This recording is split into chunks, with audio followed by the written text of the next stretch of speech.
We're going to do for you the Grace in Māori, kia tau kia tātou katoa. And we're going to do a cappella, because I couldn't figure out the chords. Alright.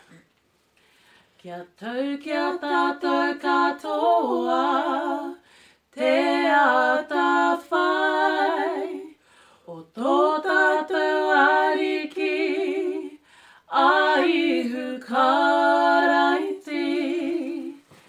Me te aroha o te atua, me te whiwhinga, tahitanga ki te wairua tapu, ake ake.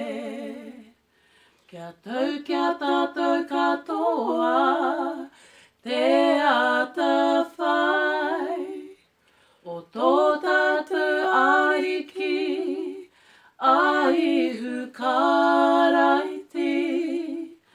Me te aroha o te atua, me te whiwhinga, tahitanga ki te wairua tapu, ake ake, ake ake.